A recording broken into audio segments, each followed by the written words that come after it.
this episode, Michael Hogan, writer, producer, and a great director. This is Out of the Box with Dr. Susan Stafford, and I'm sitting here talking to Michael Hogan, who has been doing so many things that I'm not for sure where to start.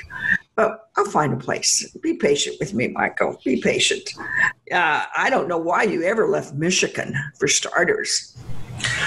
It was an easy choice and a difficult choice at the same time. The easy choice was the day I left and to move and relocate at that time to Denver, Colorado.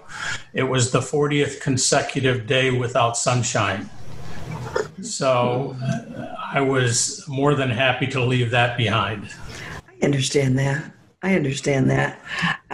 You've been traveling a lot, but you've had some real interesting ventures. I mean, you're funny about your covered wagon, etc. I'm old school. Yeah, well, I like old school. That's good. But I mean, you have done so much. I don't know for sure what you enjoy doing so much, but I think you got out of the corporate world with blessings. I did. I went to school to get into advertising and marketing. That was my career decision in high school. And it amazes me looking back that at such a young age, young people are, at least at that point, it may be a little different now, but you're in a position where you're making lifelong decisions and you haven't even lived any life yet, at least not as an adult.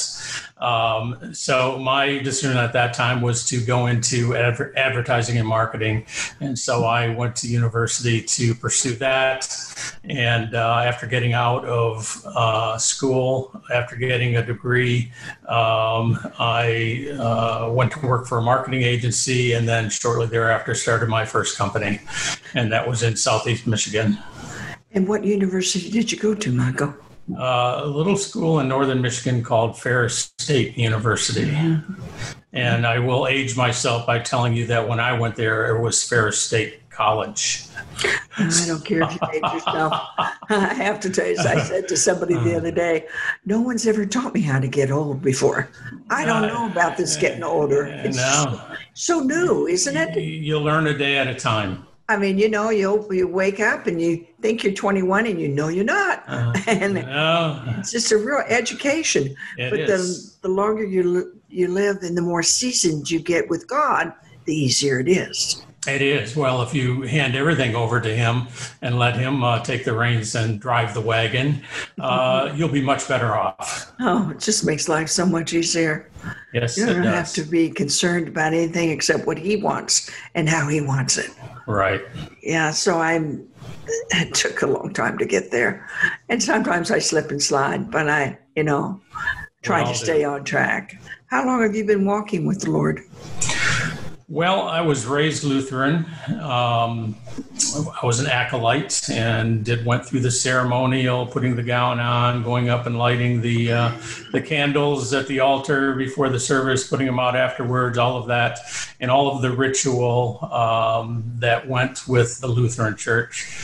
And then in college, fell away from it somewhat. I went to a couple Bible study groups once in a while when I was feeling emotionally low and reaching out, needing something to grab a hold of. That was mostly my freshman year. You go away and, things are different. But unfortunately, when I entered the rat race after college, and especially when I started my own agency and the hours got much longer and the days were consecutive with no break, I fell away. And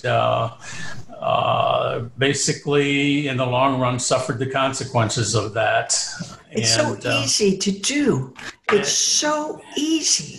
Yes, absolutely. It was far easier for me at that point in time to get up early and go to the office on a Sunday morning than to go to church. Sure. And again, like I said, I suffered the consequences of that in many ways. Mm-hmm. That's the only way I learn is through slip and slide. There you go. Yeah. You know, maybe others, but I got to fall and get back up. He keeps on allowing me to get back up. Yeah, as long as you can get back up, then you're all set. Yeah.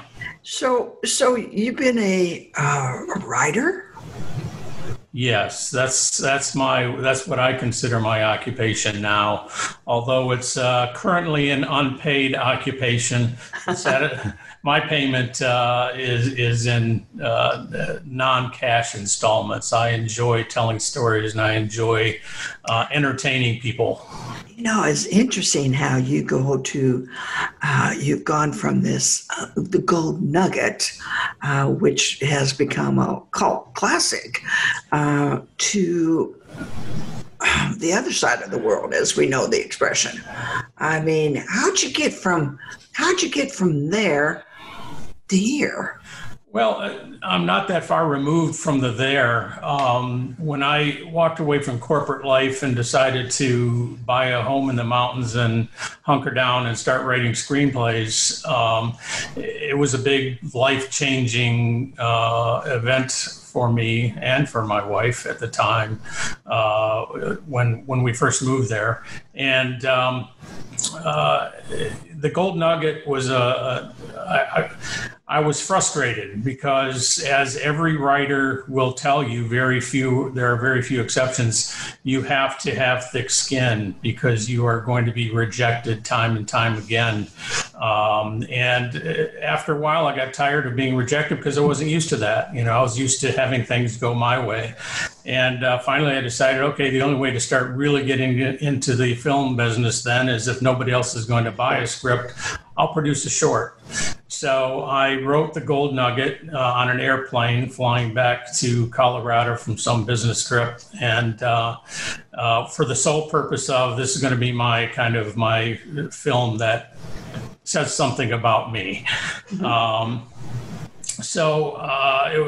We produced it up in the mountains. I stupidly, and I can say that now, at the time I was just naive, I wrote all kinds of crazy things into it, like children on horseback and change of scenery in the mountains where I needed snow at one part of the short film and I needed nice spring sunny days at another part.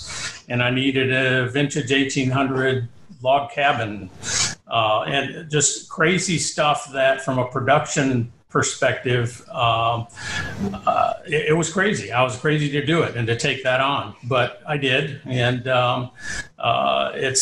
and by the way, the cult classic, it's a cult classic to close family and friends. That's about as far as that goes. But it was fun, had a blast, learned a lot. And I think it's entertaining. It's a fun little zombie film. But you see, Michael, if you hadn't done that, then you wouldn't know what you now know that you're sharing with me. You had to do that. You had to do it. Absolutely. So after the Gold Nugget, I wanted to produce some more shorts because I enjoyed it. So I had been writing some short scripts, horror scripts, and thought of the idea after learning the lesson about failing to contain your locations and other aspects of your production. I decided to start writing these shorts based on a single location, small cast, and decided hotels and inns and motels and single room type locations were going to be where it was at. So I called it the Hotel Horrors compilation. Yeah, is that room service and just a nibble, and then there are several more that have not yet been produced. But I got into that. Actually, those two shorts, Room Service and Just a Nibble, were produced out here in California. And then life started catching up to us, my wife and I. And my wife has multiple sclerosis. I wondered what this was. I was going to be sensitive about asking, but thank you for offering, because I saw a serious family health issue here. Right. And I thought, okay, which one? Which serious health? And that's serious. How's she doing? Yeah, well, she's doing well, all things considered.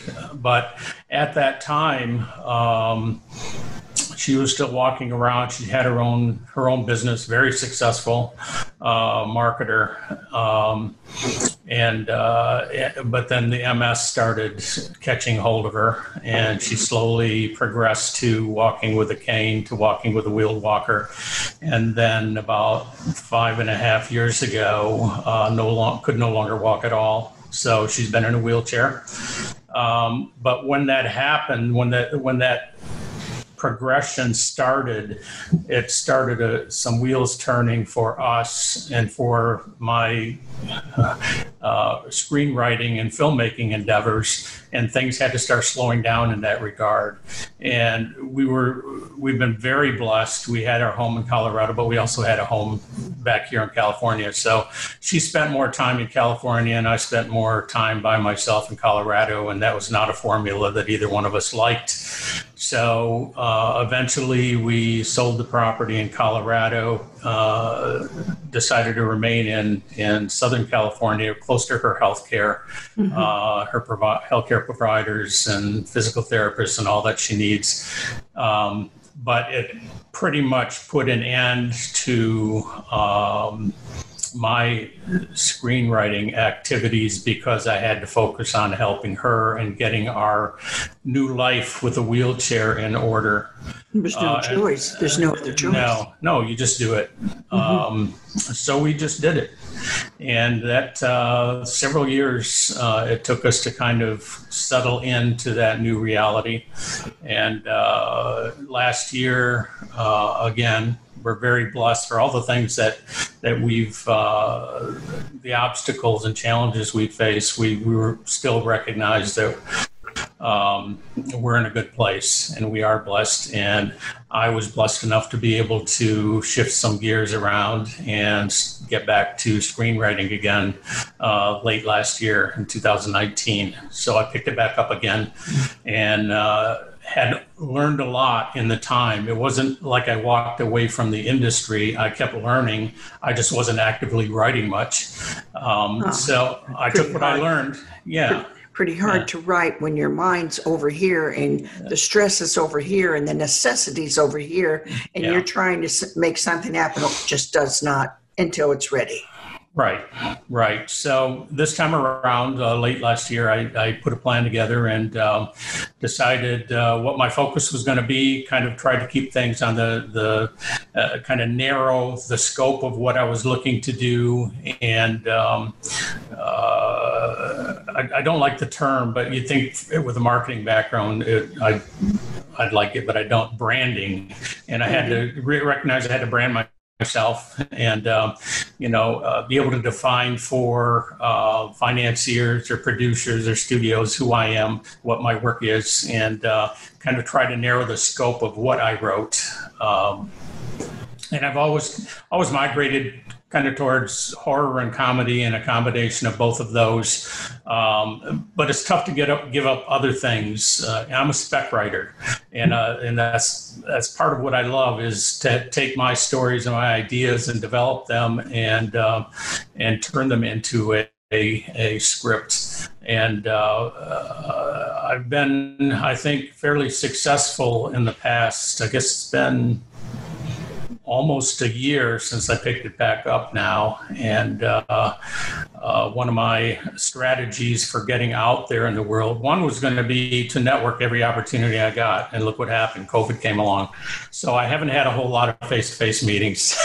That's been a negative. But on the positive side, one of the strategies I decided to employ is to start entering my scripts into competitions to see how they would fare against what else is out there. And I have surpassed 120 awards in 2020 alone. So it's been a good year. I mean, that's pretty, as a good Jew would say, mazel tov.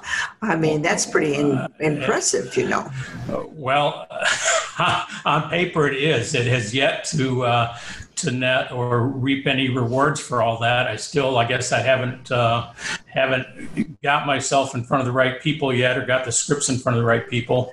But I think it's good quality material, and I think it's just a matter of time. And going back to where we started, God has a timetable. It's not mine. So I keep trying to tell myself, be patient, be patient, be patient. It's coming. Just know that it's coming and accept it and move on. I'll tell you something, Michael. I have people that have huge scripts with historical background. Everything's at their disposal and cannot make it move. Mm-hmm. Cannot do a thing. The most magnificent stories that have everything that one needs cannot give it away. Mm-hmm. So it's got to be. I'm telling you, and I'm looking here at Benny B. And sci-fi comedy feature scripts, and the near-death experience of Dr. John Dantry. You've got some things going on here. Now, you would think comedy would be very necessary right now. Would you not? It certainly helps. Yeah. Absolutely. Wouldn't you think? Yeah. Not a creature was stirring, dead weight. You got some nice things here. I haven't seen them, but how short is a short?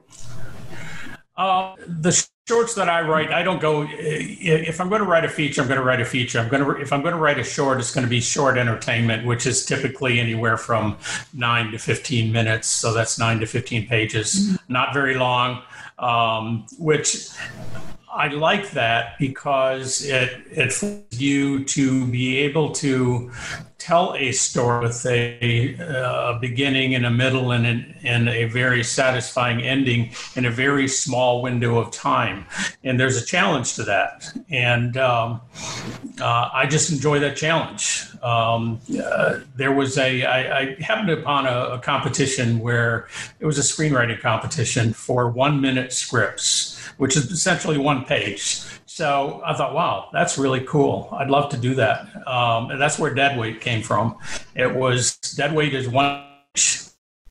Obviously, you can't,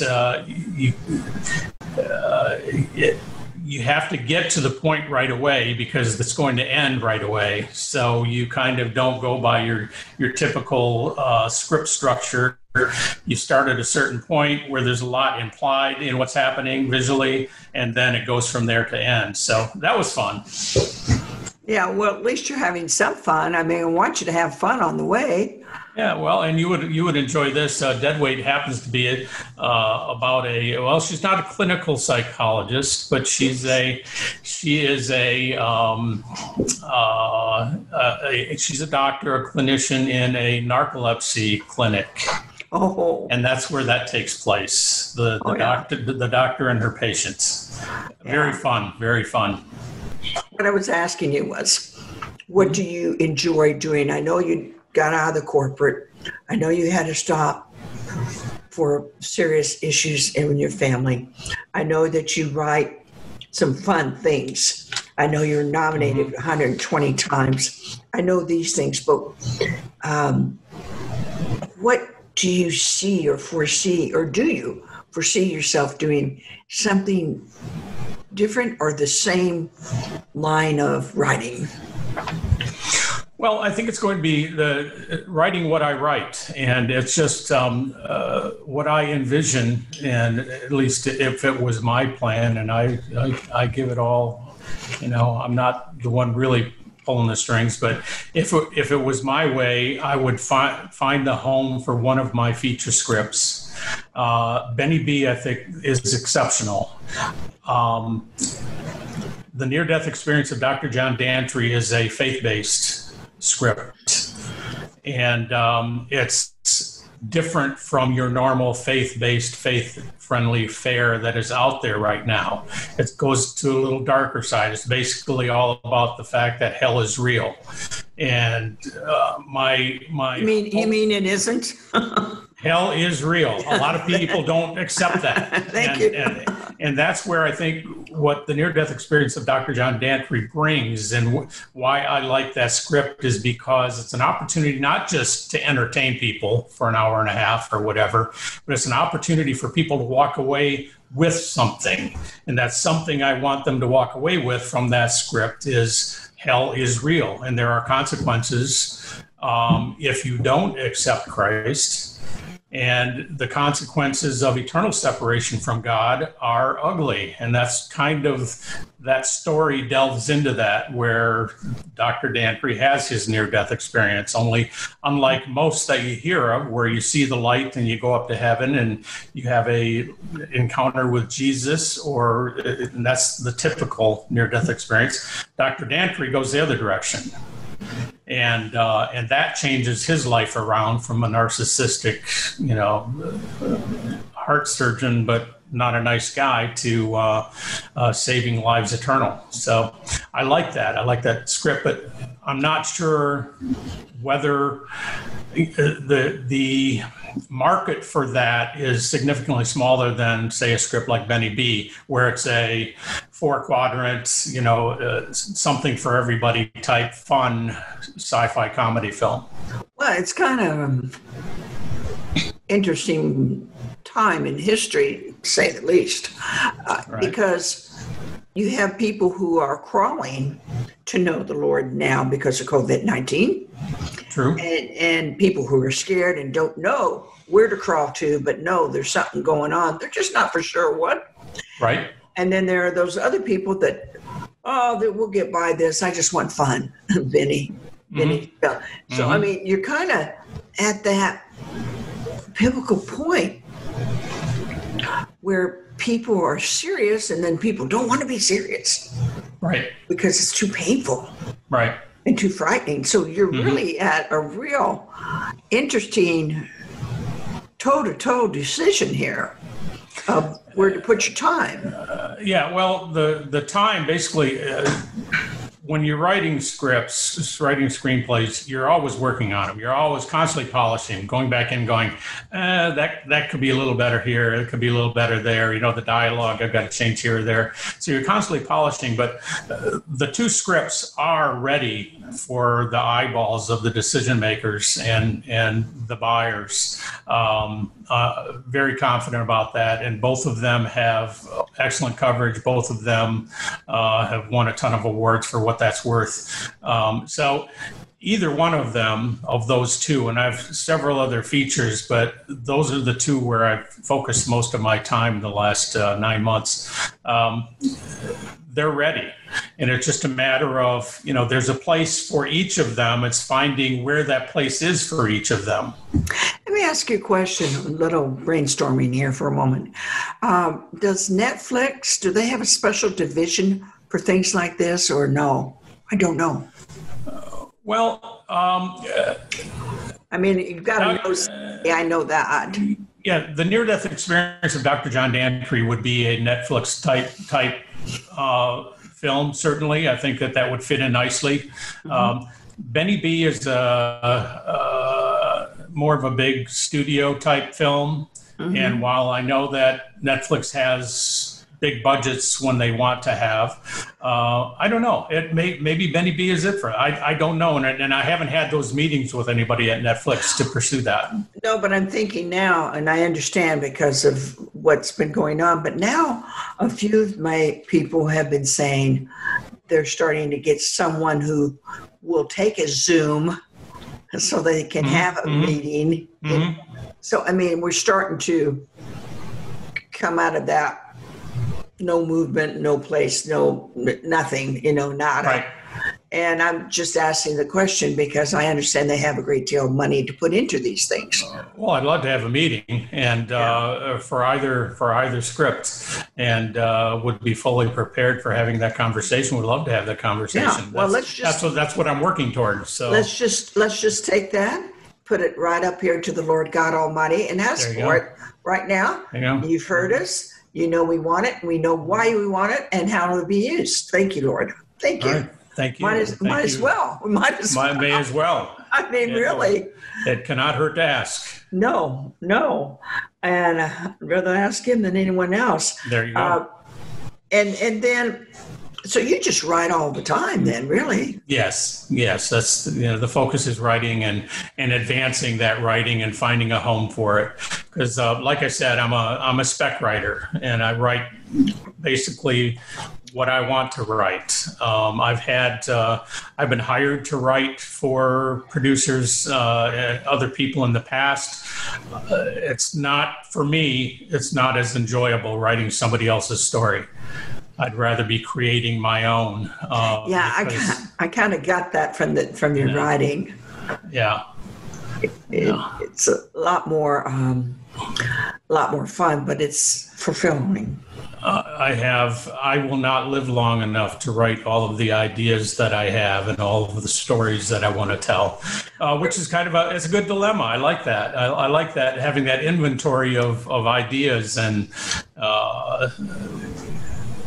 outlined stories to take when I'm ready for them. When did that start within your mind's eye there, your brain power? When you were a kid or what? Oh, yeah. As a kid, there wasn't a lot of writing that I was doing as a kid, but certainly storytelling and coming up with, I spent a lot of time alone and loved to go out exploring, find my own adventures when nobody was around to play with, and just kind of was blessed with a creative mind. And that's really what sent me into the advertising and marketing business was to be the person who writes the little jingles or comes up with the cute ad ideas and stuff like that. But unfortunately, I started my own agency, and then I ended up into the managerial and corporate, the operations end, and that just took off and took me in a totally different direction. And unfortunately, there wasn't a lot of creativity to what I was doing for many years. Were you an only child? No, I have 4 sisters. Where do you fall in that line? I am the second in line. Mm-hmm. So 3 younger sisters. Mm-hmm. Mm-hmm. Just curious. Just wondered if you're by yourself there. Which is why I spend a lot of time by myself. Is when if no other kids are around, I don't want to go play with Barbies. I want to go outside and catch snakes and things like that. But you could have had kids' clothes, Well, yeah. I mean, so what are we? On a serious note here, yes. What are we doing about your wife? What is her first name?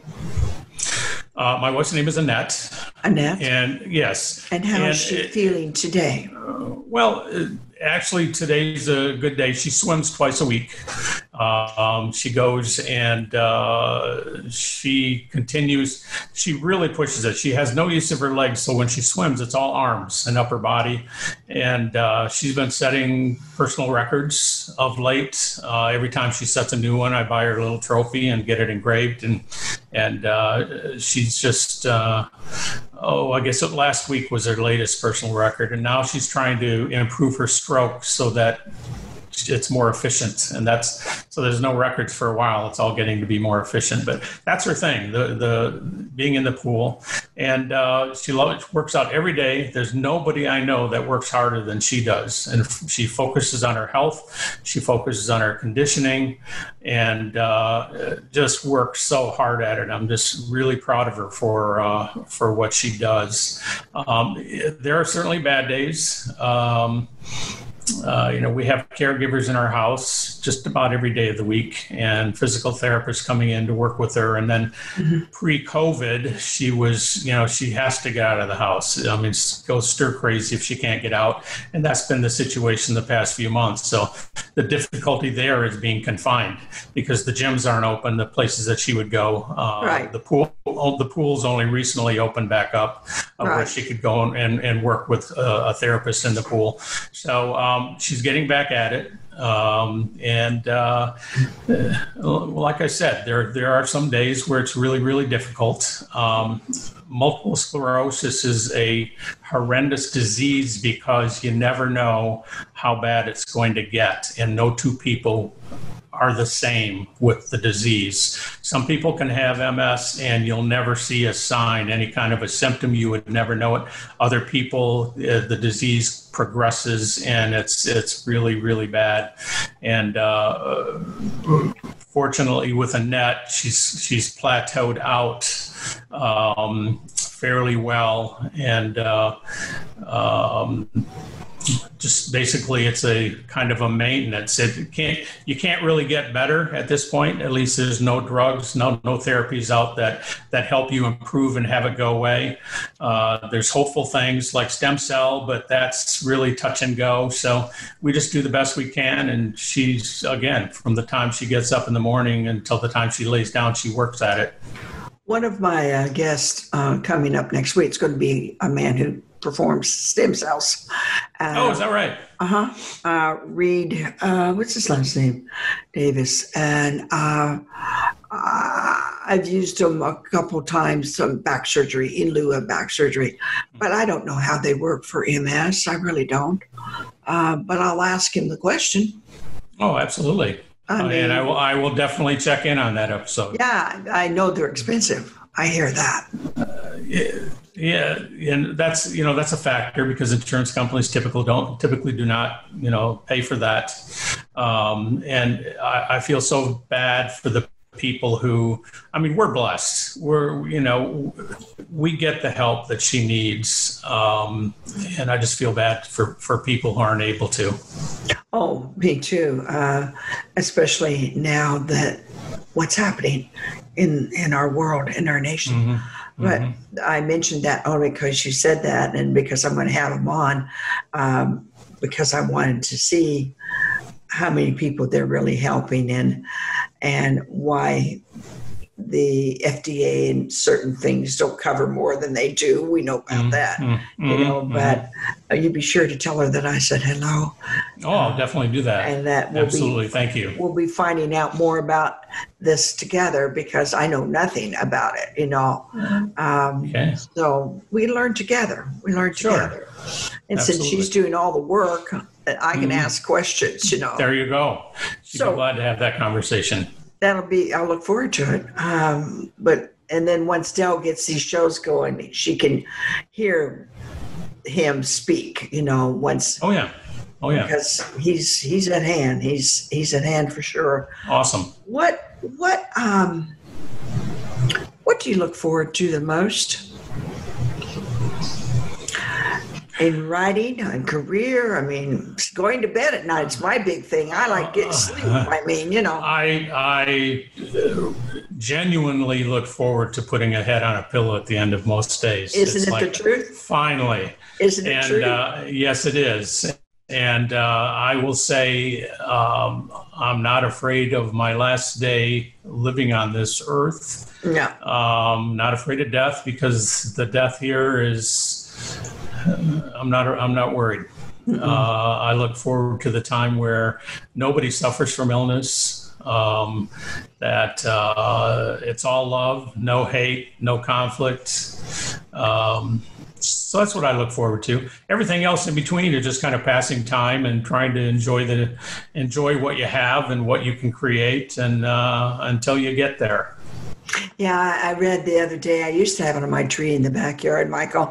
It says, you don't find life worth living. You have to make it that way. And exactly. Underneath that, I put, and God did. And he did, yeah.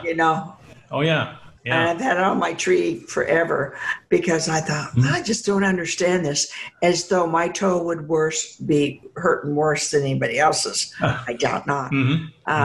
But I think you're going through this together and being together and going through this with her. I don't know what else she would do but to do this, but I'm sure grateful you're there for her. That means everything. And I bet you're learning more about MS than you wanted to know. Oh, we've, Annette was trained as a pharmacist in Germany. So she had, very fortunate for her that she had that background. So right from the get-go, she was able to research and understand what therapies were out there, what options she had, and be able to talk on a very technical level with the neurologists and other physicians to get a handle on what might be best for her. So while she's tried over the years several different drugs that have come to market, she's always been able to. She knows everything there is to know about MS. She's had to, and I picked up on the outskirts of that as much as she does. Learned over the past many years. Tell me something. Is more, what's the word? In Germany, are there more ways to help MS than in America? Well, they have an FDA and those kind of regulatory barriers to bringing therapies and drugs to people the way they do here. So, yeah, and there have been a couple circumstances where things were available in Germany that weren't available here. Right. And so it was kind of, okay, what do we do? Do we go to Germany? And she has some close friends in the medical field there, so we had good advice and we got through it. You know, that was wonderful. She had the opportunity. You are blessed. You really are. Where in Germany were you, by the way? She's from Hamburg in the north. Okay. Yeah. Her mother's 96, still living in Hamburg. And she's got good genes. So she does talk every day and very active, vibrant. Well, that means everything. Do you have children? Yes. Son's grown, 30, 35, and 2 grandkids. When you kids started when you were 16 years old. Oh, no, hardly. Actually, later than that. Oh, actually later. Okay. Yeah, okay. Yeah. So what we're going to focus on is we're going to be talking about stem cells to Reed Davis. We're going to be hoping for one of these projects to get into a Netflix. That would be excellent. Wouldn't that be great? Mm-hmm. Why not? That would be awesome. Why not? Oh, it's going to happen to someone. There would be a party then, I'll tell you.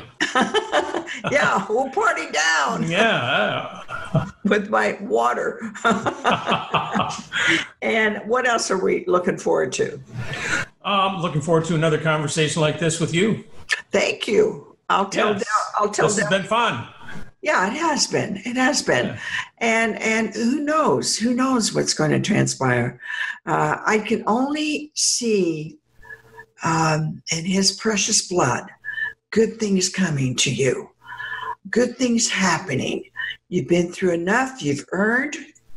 You've been respectful about it. You've learned. And you're willing to keep growing. What a great message, huh? Absolutely. So as I say goodbye to you, for now, that is, and then we'll see what between now and the next time I talk to you, what you've come up with, because you're a very busy man. Got to stay busy. Yeah. I mean, I don't know if you're going to do more of these little, I don't know what you're going to do. I mean. Maybe I'll have some surprises next time. Okay. All right. Well, I can look forward to that. Yeah. But anyway, this is, of course, again, Michael William Hogan, out of the box with Dr. Susan, talking about writing and his career and situations at hand, his Lord, what he wants to do with his life, what he's willing to do with his life, and more importantly, what he's doing with his life and his wife.